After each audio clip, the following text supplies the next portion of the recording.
हर हर महादेव साथिया, आप सभी का मेरे चैनल लव यू जिंदगी में तहे दिल से स्वागत है। आप सुन रहे हैं अर्चना वर्मा की लिखी हुई कहानी वफा। अब हम करेंगे कि सीजन 2 का नया भाग।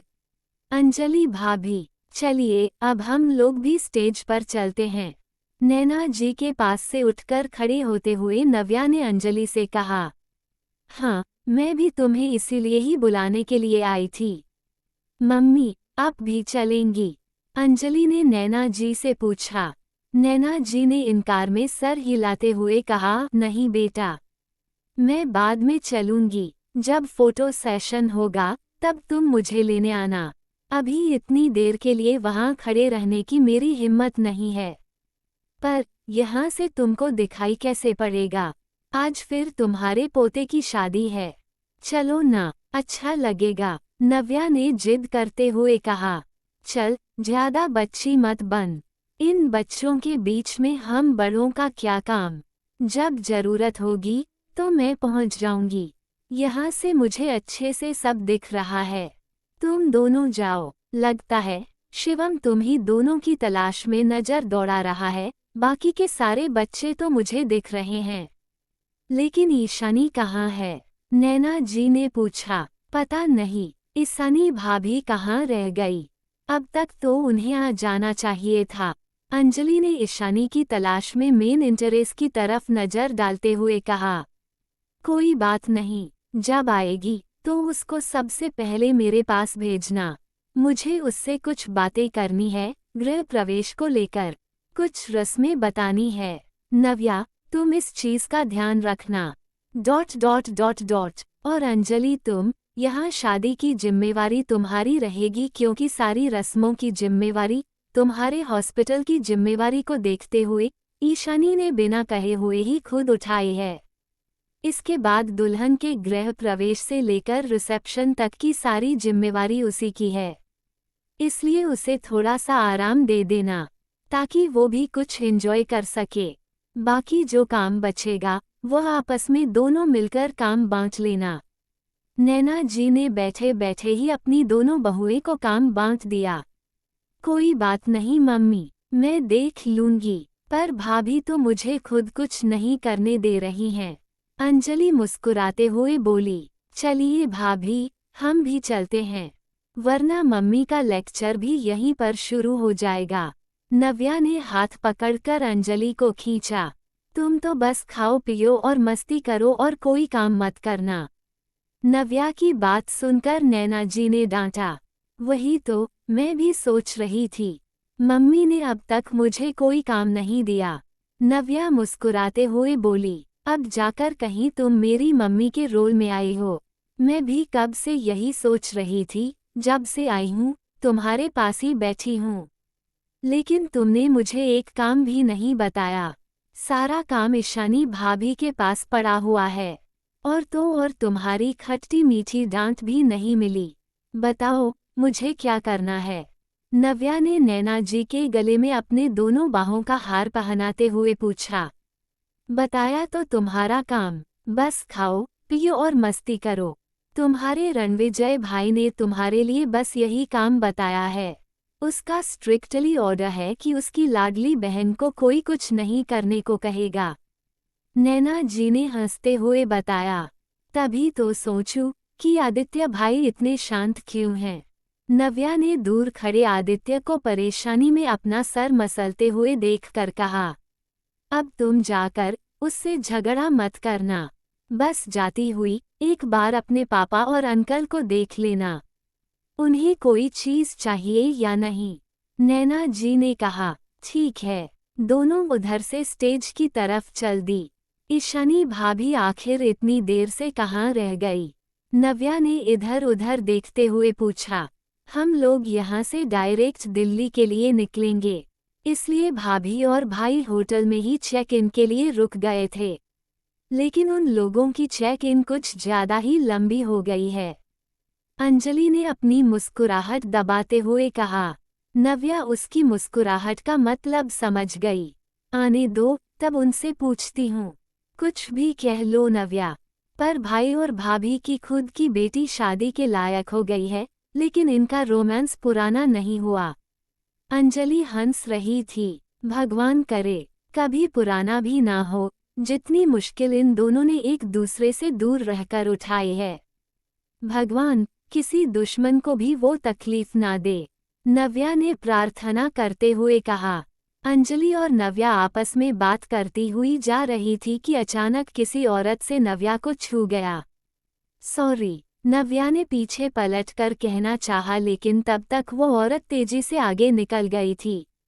वो औरत इतनी जल्दी में थी कि नव्या कुछ भी नहीं कह सकी। जाने क्यों नव्या को कुछ संदेशा हुआ। उस औरत ने साड़ी पहन रखी थी और आंचल से खुद को अच्छे से कवर किया हुआ था। साथ में उसने जो स्टॉल लिया था वह भी उसके चेहरे को बिल्कुल नजर नहीं आने दे रहा था। नव्या को कुछ अजीब सा लगा, क्योंकि मैरिज हॉल के अंदर लगातार चल रहे रूम हीटर के कारण ठंड बिल्कुल नहीं थी। क्या हुआ? नव्या को इस तरह से रुककर पीछे मुड़कर देखते हुए पाकर अंजलि ने पूछा। नव्या ने अभी कुछ कहना चाहा, उसके पहले ही आदित्य इन दोनों को देखकर तेजी से इन लोगों के पास चला आया। सुनो, तुम दोनों स्टेज पर रहना और सारे बच्चों पर अपनी नज़र बनाए रखना। आदित्य अंजलि और नव्या को स्टेज पर जाते हुए देखकर इनके पास तेजी से चलता हुआ आया। क्या हुआ? तुम इतने परेशान क्यों हो? कोई बात है क्या? अंजलि ने आदित्य पर अपनी नज़र जमाते हुए पूछा। हाँ, बात परेशानी की ही है, इसलिए कह रहा हूँ। रणविजय ने कहा है कि बच्चों का ध्यान रखना, खासकर शिवी का। आदित्य ने कहा। वो पूरी बात इन दोनों को बताकर परेशान नहीं करना चाहता था, क्योंकि वैसे भी नव्या थोड़ी सी बात में ही घबरा जाती थी। क्या हुआ? तू बार बार पीछे मुड़ के क्या देख रही है? आदित्य ने नव्या से पूछा। कुछ नहीं भाई, पता नहीं क्यों मुझे ऐसा लगा कि मैंने अभी आसपास से किसी को देखा। नव्या ने झटके जो उस औरत को देखा था वह उसे किसी और की याद दिला गया था, और अपने डाउट को क्लियर करने के लिए ही अब उस औरत को अब बेसब्री से पीछे खोज रही थी। लेकिन वो औरत जाने कहाँ, भीड़ में गुम हो चुकी थी। किसको देखा? आदित्य ने तेजी से पूछा। किसी को नहीं, तुम अपना बताओ, क्या कह रहे थे तुम? बच्चों का ध्यान रखने के लिए ना। वैसे आशुतोष भाई कहाँ है? नव्या ने अपना सर झटकते हुए आदित्य से पूछा। नव्या साफ साफ बता, तूने किसको देखा है? आदित्य ने नव्या की बात को किनारे करते हुए फिर से पूछा। उसे ऐसा लगा जैसे कि नव्या कुछ छुपा रही है। अचानक से आशुतोष भाई को वह क्यों पूछने लगी, और वही नव्या खुशी के मौके पर कोई गलत बात नहीं करना चाहती थी। लेकिन आदित्य ने कंधे से पकड़कर नव्या को हिला डाला। जल्दी बता नव्या, तूने किसको देखा है और क्यों तू आशुतोष भाई को पूछ रही है? पता नहीं भाई, जाने क्यों मुझे ऐसा लगा कि मैंने अभी तुरंत अनन्या भाभी को देखा है। नव्या ने कुछ हिचकते हुए बताया। क्या कर रही है तू? तूने भाभी को देखा है? लेकिन कहाँ? आदित्य ने तेजी से पूछा। उसे कुछ देर पहले ही रणविजय ने बताया था कि अनन्या हॉस्पिटल से भाग निकली हैं। कुछ देर पहले मैंने आशुतोष भाई को उस साइड जाते हुए देखा था, और अभी मुझे ऐसा लगा कि एक औरत जो बिल्कुल देखने में अनन्या भाभी के जैसी लग रही थी वह भी उस तरफ गई है। लेकिन मेरा भ्रम भी हो सकता है, नव्या ने कहा। किस तरफ नव्या? जल्दी चल, मुझे बता। आशुतोष भाई की जान खतरे में है। अनन्या भाभी वहां से निकलकर भाग चुकी हैं। आदित्य ने नव्या का हाथ पकड़कर पूछा। आदित्य की बात सुनकर नव्या ने हैरानी से उसका चेहरा देखा। वो दोनों ही जानते थे कि अनन्या नफरत की हद से भी ज्यादा आशुतोष से नफरत करती है, क्योंकि बच्चों के कारण ही ये लोग अनन्या को माफ करके एक मौका देना चाहते थे। लेकिन जब ये लोग उससे बात करने गए थे तो अनन्या ने आशुतोष की जान लेने की कोशिश की थी। नव्या ने जैसे ही आदित्य की बात सुनी वह तेजी से उस ओर दौड़ पड़ी। आदित्य और अंजलि भी उसके पीछे पीछे ही तेजी से चले गए। तभी एक पिल्ला की ओट से निकलकर अनन्या मुस्कुराई। मैंने आदित्य और अभिनव की बात सुन ली थी और मैं जान रही थी कि तुम लोग मुझे ही खोज रहे थे, अब तुम लोग मुझे खोजो। तब तक मैं इधर अपना काम पूरा कर लूंगी। इस बार काम मेरा पूरा सॉलिड होगा, बचने की कोई गुंजाइश नहीं। क्या कहा था तुम लोगों ने मुझे कि मैं एक नागिन हूँ? वह नागिन जो कि अपने बच्चों को भी नहीं छोड़ती, अपने बच्चों को भी खा जाती है। तो फिर देखो ये नागिन आज किसे डंसती है। जब तक तुम लोग समझ पाओगे, ये नागिन तुम्हारे पूरे परिवार को डंस कर वापस अपने बिल में चले जाएगी। और फिर तुम लोग बैठकर चुपचाप लकीर पीटते रहना। अनन्या ने गुस्से और नफरत के मिले जुले भाव के साथ कहा। उसने अपने आदमी को अंगूठा दिखाकर ओके का इशारा किया, जिसके हाथ में साइलेंसर लगी हुई गन थी, जिसको वह स्टेज पर सबकी नज़रों से बचाते हुए अपने बैग की आड़ में पॉइंट कर रहा था।